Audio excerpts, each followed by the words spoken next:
Hi there, Swan here from Going Places. I'm quite aware that I'm constantly talking about the need for PowerPoint presentations, so I just thought if for those of you who are unsure how to do it, I'd teach you how to do it.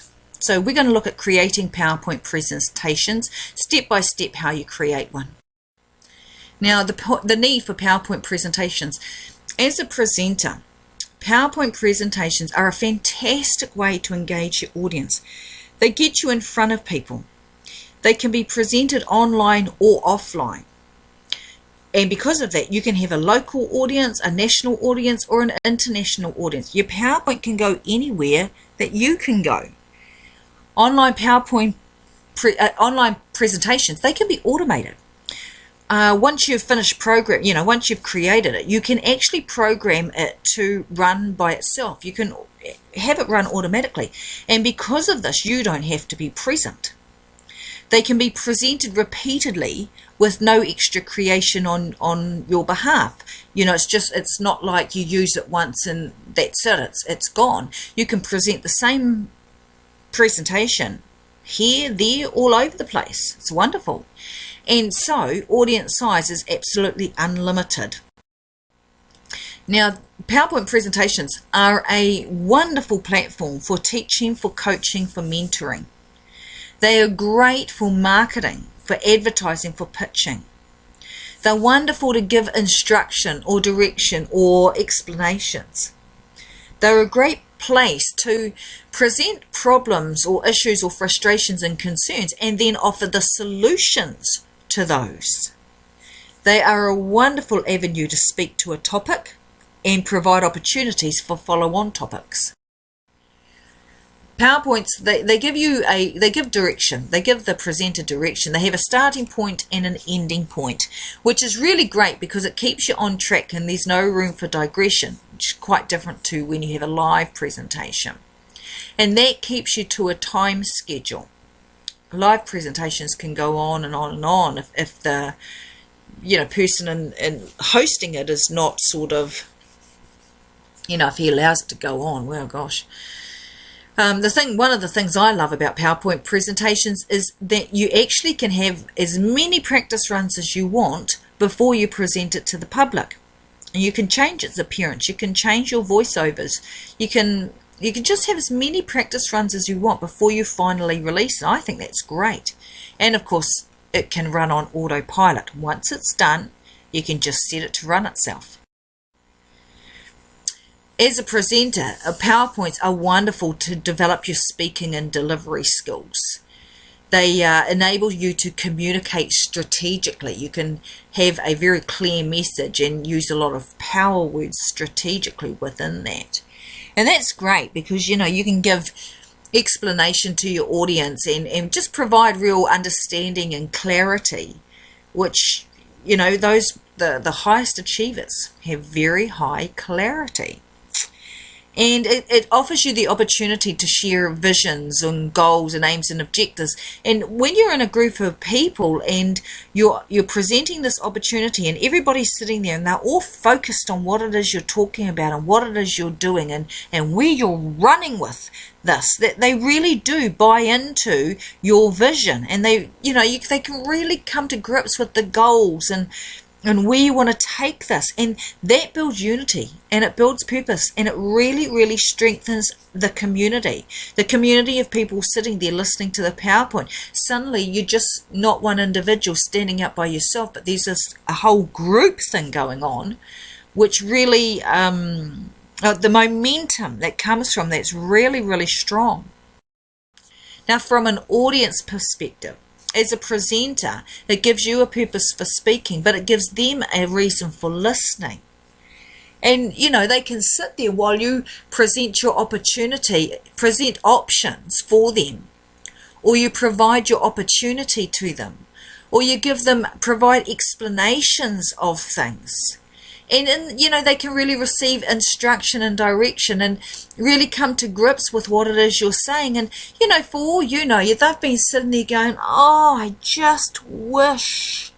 And suddenly you come along and you say, well, actually, because you've identified all the problems and you're coming to them with solutions. I mean, the hope that you're offering, the direction, the doors you could be opening for people. It's just wonderful. It's absolutely wonderful.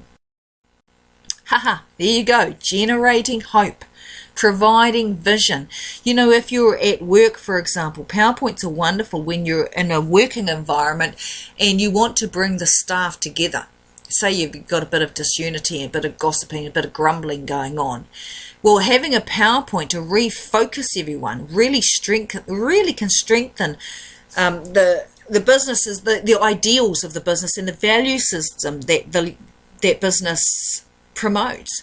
For example, you know, turning up on time might be something that is really key, and you know, people might have gotten a little bit slack with this, and so on a PowerPoint in front of everybody you can present this as the reason we're on time is, say, for example, 9 o'clock. Come 9 o'clock, boom, the phones are ringing. Well, if you're not here to answer those phones, we're losing money, we're losing customers, and you know, etc., etc. But you can really stimulate teamwork and provide unity, and that visual stimulation, it gives people something to talk about.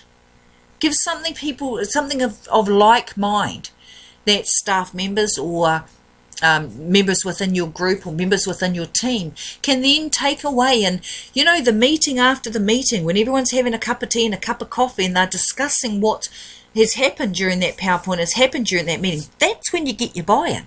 It's the meeting after the meeting, that's when you get your buy-in. And it all starts with this visual presentation called a PowerPoint. Now remember what my coach said. Almost every online product sale is based upon a PowerPoint that has been seen. Never forget that. Never forget that. Let it change your mindset. Almost every online product sale is based upon a PowerPoint that has been seen. So I want to show you how to make a PowerPoint. Now there will be a PDF file attached on your Going Places Grand Design web page, so you can print that out, download it and print it out for yourself. So you'll have all the, you know, step by step there. If you want to, pause this movie at the moment, pause this video and go and download that and print that out if you've got a printer at home, and then you might want to take notes. Okay, so what you do is, now I'm talking about a Microsoft PowerPoint. What you do is you open the PowerPoint, and the very first thing you're going to do is you're going to save it. So how do you do that? Go and click on the button up the top left that says File. Click on Save As, click on Computer, click on My Documents, and save it in the correct folder. Save it under a name that best represents the PowerPoint. One that when you're scrolling through a list of documents that you're going to create, you're going to know exactly what that PowerPoint is talking about. So you don't want to call it PowerPoint 1, because you come back half an hour later and think, oh, and what's that about? So be clever in how you name it. Name it well. Now once you've done that, right throughout creating your PowerPoint, you want to save it every minute or so. And the easiest way to do that is you just click Control S, click the two of them together, and that will save all your updates. Now your PowerPoint itself, on the first page you want to name it. So you want to give it a good name, something that identifies its topic. So when you first open it up, your audience knows exactly where you're headed, you know, what you are talking about. What topic are you going to address today? And you want to add your name to it. This is branding effects. It's yours. Add your name to it. Let them go away with that visual picture that Going Places Grand Design comes from Lily Swan, or you know, whatever your topic is in your name. Now the next thing we want to do is we want to add a page, and we only want to add one page at the moment.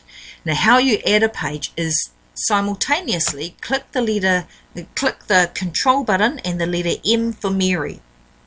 Click those two together, and this will add a second page. Only do it once for now. There's a reason for that. Now what you'll see is the second page. Have a look at the second page, and now flip to the first page. And what you'll see is there's two different templates. Page 2 has a different template to page 1.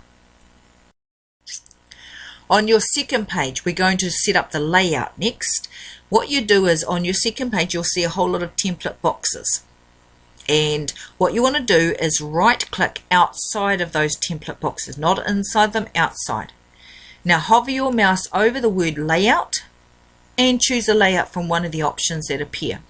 Now just so you know, you can move and resize any box, and you can delete any excess boxes. Don't do that now, do that later, but just so you know. So you can choose any layout you feel like. You can also add in boxes too. It's just a matter of copying and pasting that, but we'll look at that later. Okay, now the background. Sometimes a white background is excellent and sometimes it's too stark. So it will depend on what you're presenting as to which one you should use. For now, we're going to soften the white background. So what you do is, once again, you right click outside of any template boxes, click Format Background. Now choose one of the options that come in. For example, picture or texture fill. Click on File under where it says Insert Picture From. So you'll see the words Insert Picture From. Click on the word File underneath that, and that will open up your My Pictures on your computer. Go through your folders and locate the picture you want to use from amongst those files.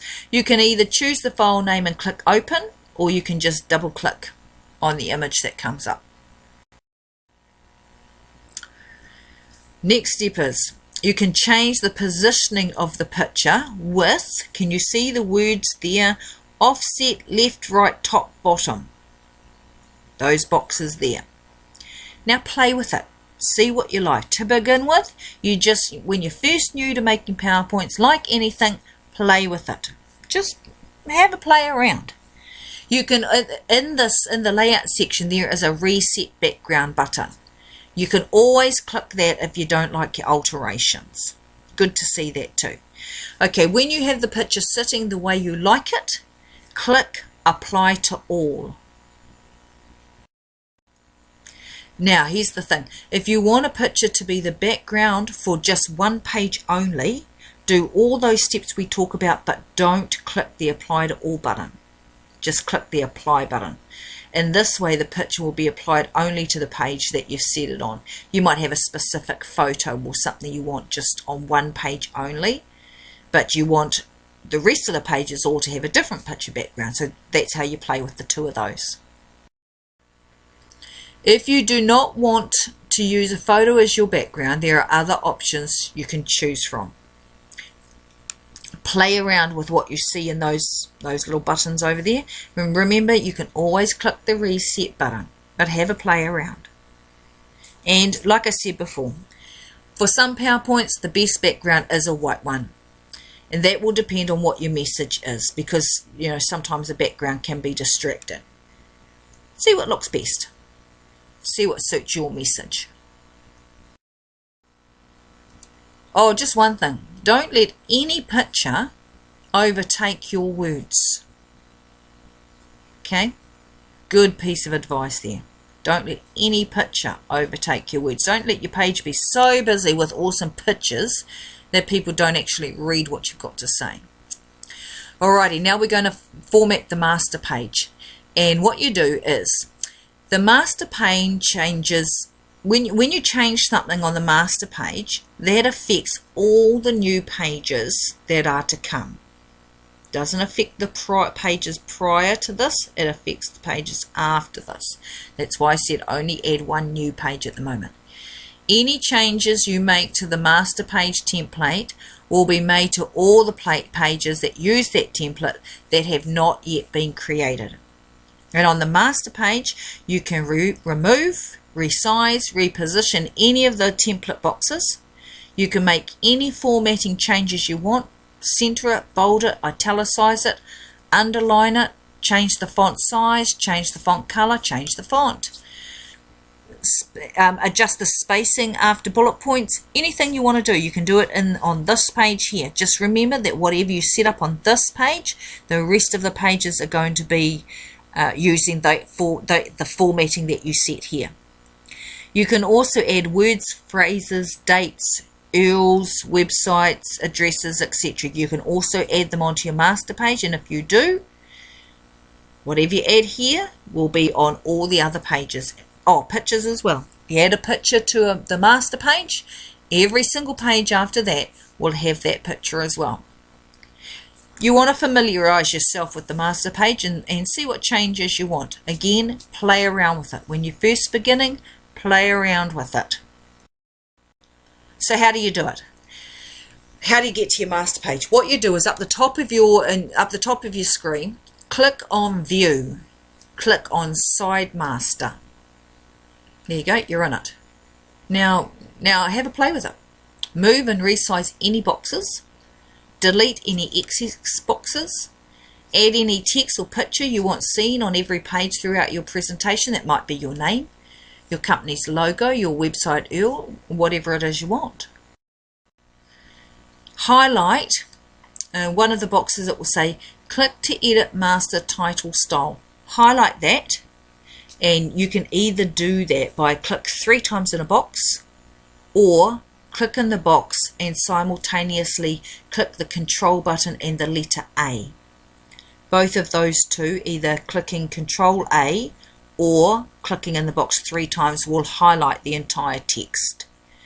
Now right click, choose your font size, your font color, choose your formatting. Do this for each of the template boxes that you want in your layout, and when you're finished, see up there on the right it says Close Master View. Click that and it will save your changes. Okay, now that we've done that, we want to go back to our front page and tidy it up.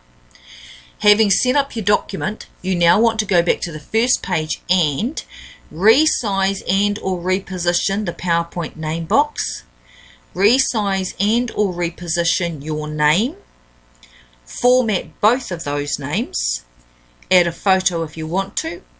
Add your logo and website URL if you want to. Create the front page. Now when it comes to your name and the name of the PowerPoint, your name, adding your photo, your logo, your URL, all those sorts of things, place them strategically to leave a lasting impression. Now here's something. On my page here, you see that half the page is blue and half of it, well, a third is blue, 2/3 is white. The lovely lady to the left reminds you that I'm female. Just on your peripheral vision, without actually ever reading it, you have the URL to your Going Places website continuously in front of you, and your logo, and my logo with the name Going Places. It's just out of peripheral vision, it's just within your peripheral vision without actually reading it, and they are both placed there strategically.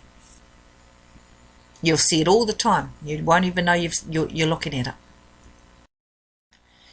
Okay, adding additional pages. Now this is when you want to add new pages. You do the Control M for Mary. Do it as often as you need a new page. I mean, you could just sit there and add 10. And you got 10 new pages, and they will all be exactly the same as you organized in your master pane, or you can just add, one at a time.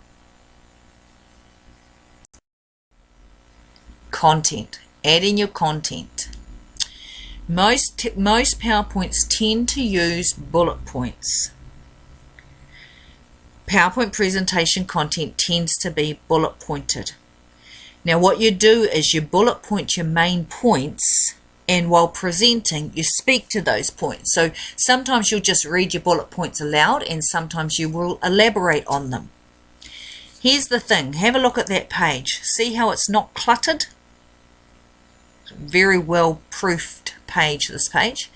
What you want to do is, if you have a lot of information about the one bit of content you're talking about, spread it over 2 pages. Better to have space like you see there than to overcrowd 1 page. This is a really big deal when it comes to page presentation, your color choices. Now if you're going to have a dark background, then you want to have light colored, your words, your letters need to be light colored. Or if you have a light color background, then you need to use dark letters. For example, we've got a light background of white and we're using predominant, in the main, the colours blue and black. They stand out really well. But look at that highlighted black there. See the yellow, the blue, the, what is that colour? Amber maybe? And the purple. The purple's not so good in my opinion. The yellow is just fantastic. The blue's nice, the amber's nice. But you can, I wanted to give you some variations to decide what do you think looks better. What's better to your eye. But either way, whether you have a light background with dark letters or a dark background with lighter coloured letters, it can look fabulous. Now the next point is a really big deal. Give consideration to what your audience can see. Lots of people struggle to see red words and green words. They are quite difficult to see. As lovely as they are colour-wise, they are quite difficult to see. So if you're using red, which we use red a lot actually in PowerPoints, make sure you bold it. And look at the difference between the word red and the word bold. See how much the word bold stands out as opposed to the word red. It doesn't really jump out at you. So know that if you're using red, bold it. If you're going to use green, as you can see on this screen, it's actually a little bit insipid really. You can't really see it. You would need to bold that as well if you want to use green and make it stand out. Now pink and purple are pretty colours, and I certainly know on some web pages they use really well. But in the written word, generally they actually only appeal to a minority. But if you're aiming for a certain target audience, if you're customizing your page to a certain audience, then it might work really well. Just again, keep in mind whether you need to bold it or make the font a larger font so people can actually see it. Okay, now the next bit, I actually have to shade my eyes. I've seen this on a lot of places and it's horrible. That hurts my eyes. Does that hurt your eyes? That bright blue background with a bright red bolded on top. Does that hurt your eyes? It hurts mine. I actually have to put my hand up so I can't see it because it hurts my eyes. Avoid that. Really avoid that combination. Here's one thing you might want to consider is use colours that match your company's existing material. Like my colours that I chose is blue and black because I like them. So if you have a look, see the colour that the lady's face is, and also going places to your right with the eye, the top of the eye and the bottom of the eye. See those three things? Notice that the colour is all the same there. Now have a look up at the words colour choices. It's exactly the same colour. I can show you how to do that too. My friend showed me how to do that. How you can find out how you can get the colour exactly the same. Remind me to show you how to do that, okay? Alright, proofreading. Proofreading means does a page look good? That's what proofreading is how it appears to the eye. So some of the things to think of is your formatting consistent? Do you have, say for example, the words up the top, proofreading is one. I actually use the same font right throughout. It's called, what's it called? Sans serif is the actual term for it. S-A-N, second word, S-E-R-I-F. Oh, sans, S-A-N-S. And then new word, S-E-R-I-F. Anyway, what that means is that your letters have a little tick on the end, at the end of their letters. Well, for me personally, because personally I like plain. I think the plainer the more beautiful. So I don't like flowy, artistic-y writing sort of letters. I just like straight up and down. So you'll see all of my work is just straight up and down. And what I'm trying to achieve there is that people read the message and not the words. So they're not like, oh, isn't that gorgeous? They're actually, oh, that's a good piece of advice. That's, sort of what's in my head. If you'll notice, the word up the top, proofreading, going through all the slides, they are all exactly the same font and exactly the same colour. So just check that your font and your font size is consistent. Check that your color usage is consistent. You don't want a whole lot of red color on one page and black on another and blue on another and green on another. It's just what you want is you want your audience to read your message, not to read the words. You hear what I'm saying with that?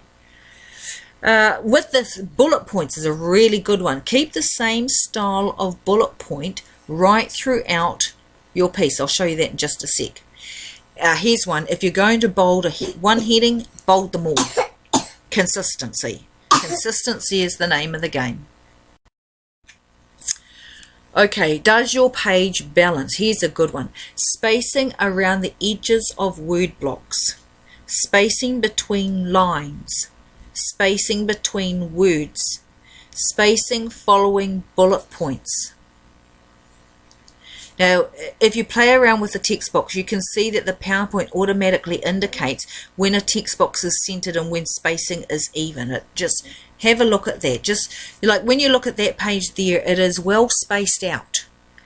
The lines aren't too squashed together. It's not all over one side and not over the other. It's actually balanced in between the lady's chin and the eye to the right is where the balancing comes in. Proofread your work. Proofread it. Now, is your spelling correct? Personally, I'm a punctuation expert, so I notice spelling mistakes. Lots and lots of people don't. But when you're writing on a computer, if you spell the word incorrectly, generally you'll find a little red wiggly line under the word, or a blue wiggly line, or a green wiggly line. And what your computer is trying to say is, hey, just double check that you're saying the right thing here. Because the word there, T-H-E-I-R, and the word there, T-H-E-R-E, have two different meanings.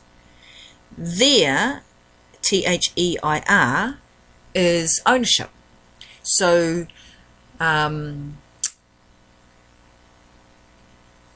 what's an example? Their house is the one on the corner. So the house on the corner belongs to them. T-H-E-R-E is locational. Their house is over there. Haha, their house is over there. Okay, let's take their houses over there. Their house, ownership, T-H-E-I-R, is over there. Location, T-H-E-R-E. Niche is spelled N-I-C-H-E, but most people pronounce it niche, but it's not actually spelled N-I-T-C-H, which is how you would spell niche. So just triple check your spelling. Are you consistent in... Now this was really interesting when I noticed this. If you use US, then use US right throughout your piece. If you use U.S. then use that right throughout your piece. If you use USA, use it right throughout your piece. If you use U.S.A. use it right throughout your piece.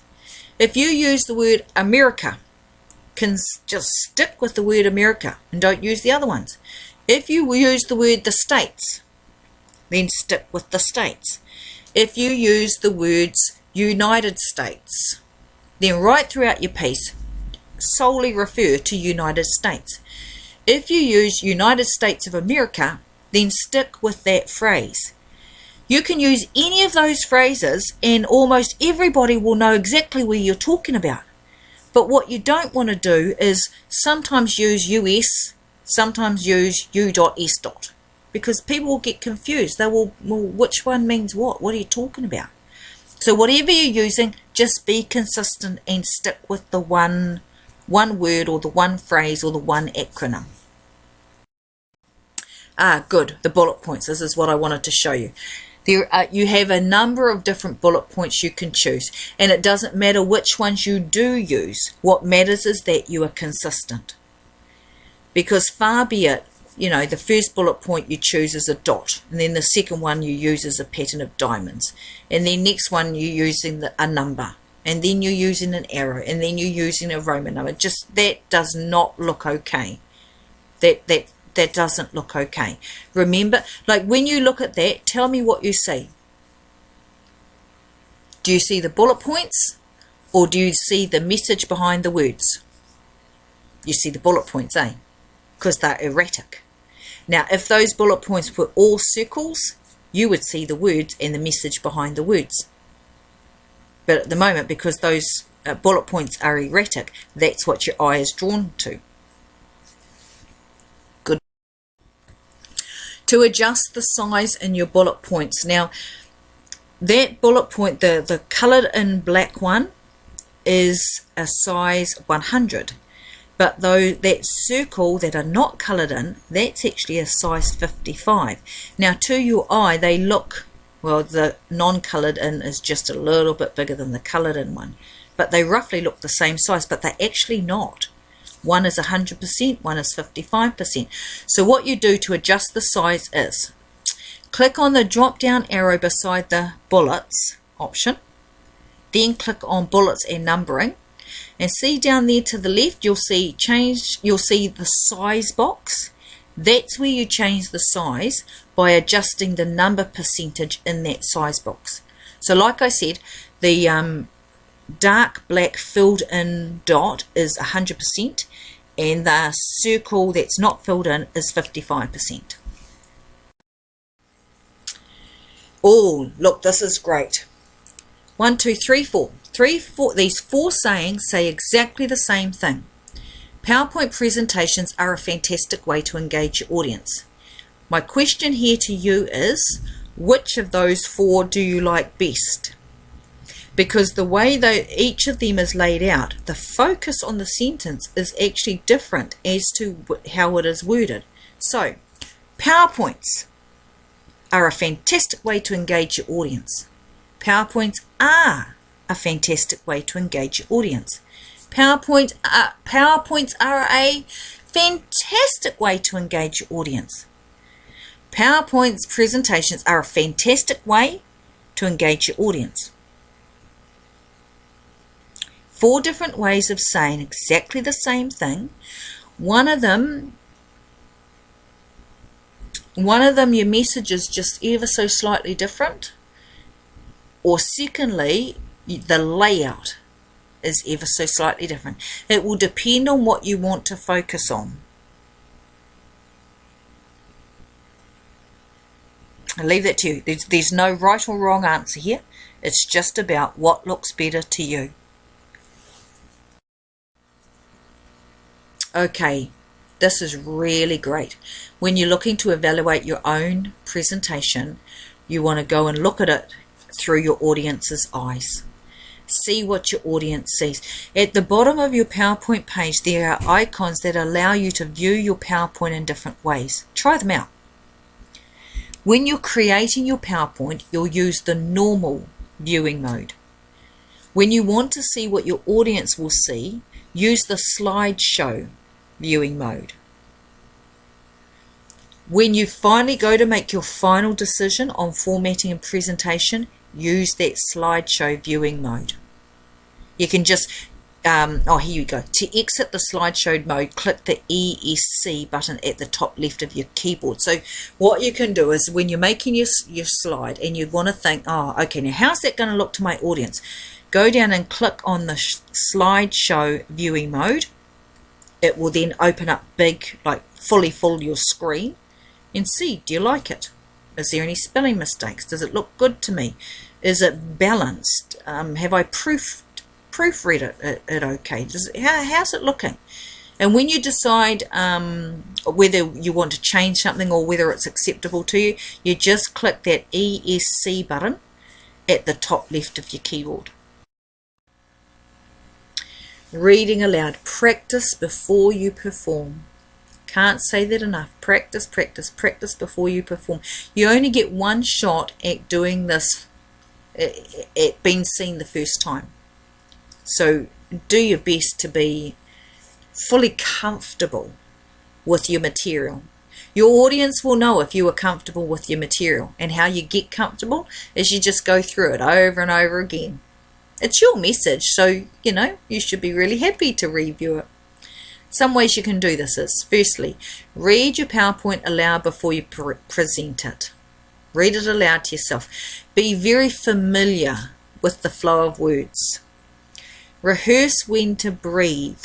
Now, when you first start this and you're like, you're making your mistakes, as we all do when we first start something, you'll realize what I'm saying by those, particularly those. Be familiar with the flow of words and rehearse when to breathe. You'll understand what I'm talking about as you start to practice that. You'll be like, oh, that's what she was talking about.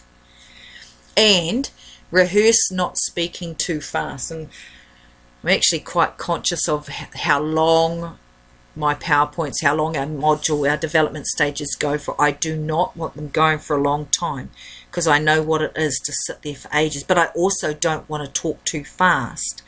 And the thing is, the more enthusiastic you are about your subject, the faster you'll speak, generally speaking. But the problem with that is we've all got accents.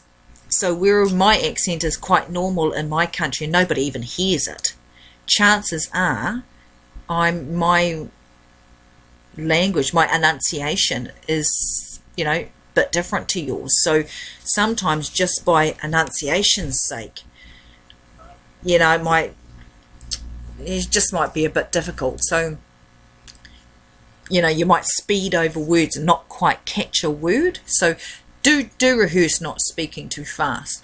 I mean, you want to be enthusiastic, but you also want to be in control of your speed.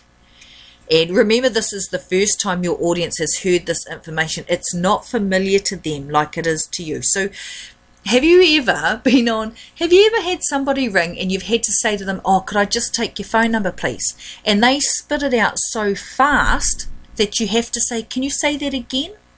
That's what I'm talking about. Just because the information is familiar to you doesn't mean it's familiar to them. So don't say your URL fast. Don't say the letters quickly. Don't rush over your name. It's important. Practice that anyway. Don't assume that words are familiar to people. Oh, that's what I'm just saying. Your name, your brand name, your company name, your contact details, niche words, etc.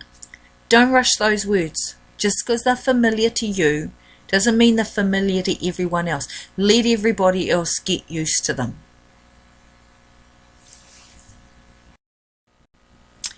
Background noise. This is a biggie for me. Background noise is loud and distracting. Be aware of your background noise.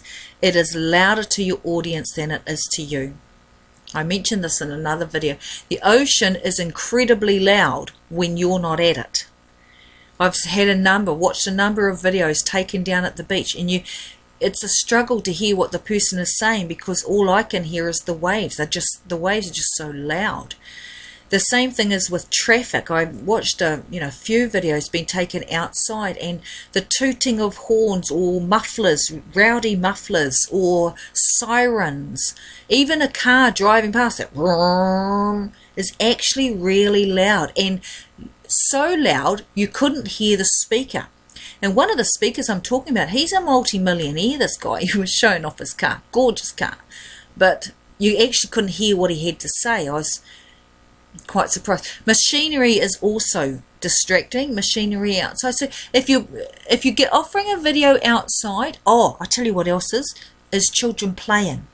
As delightful as it is, children playing, like my granddaughter jumping on the trampoline while I'm trying to make a video outside, and she suddenly bursts into song. It's distracting. Delightful as it is to my ears as a grandparent, it's not so delightful to the audience who cannot see her or, Here's another thing. Do not play music that distracts from what you are saying. Now this is a biggie. Don't play music that is so loud that the people can't hear your message, and don't play it so loud that the audience ends up sitting there humming away to the song and isn't actually listening to you. There is a balance. There's a real balance there. Yeah. Be productive. When you have a webinar, have a professional performance. Be productive within the first 5 minutes of your webinar. Waiting 10 plus minutes, 10 minutes or more for a presenter to get organized is really annoying. And you can easily lose your audience's attention. You lose their concentration and you'll lose your reputation. People didn't come to your webinar to sit there watching you fiddle around with stuff, getting all your sound checks and everything right. Do that before they get online.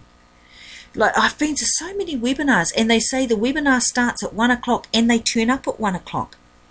Turn up at 20 to 1 and have everything ready, everything organized. I've been to some webinars where the presenter has turned up early, done all their checks, made sure everything's working, and just chatted with the audience.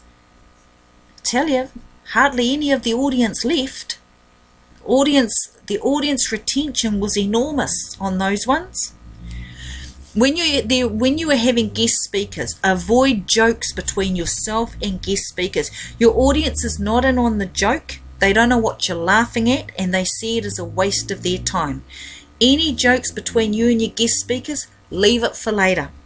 Leave it for just the two or three of you. Just don't take your audience's time up with that. When you introduce yourself, definitely introduce yourself, but don't take too long. Like, people definitely want to hear from you. They just don't,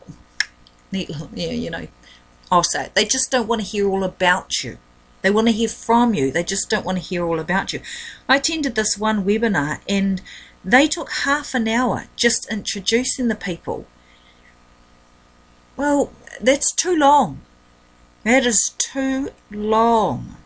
So, if you've got, take a couple of minutes for sure, but don't take 10 minutes. Okay, moving on. Here's a biggie. No sniffing. No sniffing when you're presenting a webinar. There is nothing worse. It's really loud and it's really off-putting. Don't sniff. If you're behind a camera, you can if you're in front of a camera, you can slightly turn away and use a hanky to wipe your nose. That's fine. But don't sit there sniffing. And if they can't see you, definitely don't sit there sniffing. I'll come to that in a minute. Never, ever laugh at somebody. If someone asks you a question, don't scoff at them. Because guess what? That's recorded. From then on, that person is left feeling like they've just been mocked publicly, and anybody who watches that video is going to see it. Don't do it. Don't do it. When someone asks you a question, do not roll your eyes at the question. Don't do it. Don't do it. You will lose your audience. You will lose your reputation. You will definitely be seen as the bad guy. Don't do it. Here's a good one. It's okay to have a stop for a drink of water. It's okay. When you take a sip of water when you're presenting, it takes about 15 seconds. You don't have to apologize for that. You don't have to stop and let people know, oh, hang on, I'll just take a drink of water. If you have a sip of water, if you have a wee drink, nobody's going to know that unless you tell them. You don't have to tell them. And you don't have to apologize for it. All your audience will hear is a pause. And there's nothing wrong with that. Nothing wrong with that at all. This is a great one. How are others doing it? Watch how other people are making their PowerPoints. Copy what you like. Don't copy what you don't like. Watch how other people are presenting their webinars. Copy what you like. Don't copy what you don't like. Like, there's a number of things I've mentioned in this little PowerPoint presentation that I've actually taken away from the countless webinars and presentations that I've been a part of. Some presentations, they are just far too long. They're just so long. I was at this one guy, and generally speaking, his webinars were about 2 hours, and he had such awesome information. I'd hang in there. But after it, finally, he had this one webinar, and it went for 4 hours. That's half a day. And I unsubscribed. I just like, enough's enough. I don't have time to sit there and listen for 4 hours. You know, I've got a truckload of things I've got to do. So copy what you like and discard what you don't like. Appearance is reality. However it actually is when you're off camera, no one will ever know. People know what you present, and that is the reality of you in what you present. So make your PowerPoint look professional. You sound professional. You be professional. And know this, confidence is a winner. Confidence is an absolute winner. You might be shaking in your boots. You might be thinking, oh gosh, I can't do this. But your audience doesn't need to know that. And you know what? The more you do this, the more familiar you get with it, the better you'll get at it, and the more confident you'll become. Confidence is your friend. Hold a hand and step out. Talents are God-given. You know, there's just some things you're just really, really good at. And they're your gift, they're your treasure, they're, you know, part of what makes you you. But skills are learnt. You can learn a skill. And the skill of webinar presentation can be learnt. Practice makes perfect. The more you practice this, the better you'll become at it. Be encouraged. Say it with me. Going places, making my way in the world.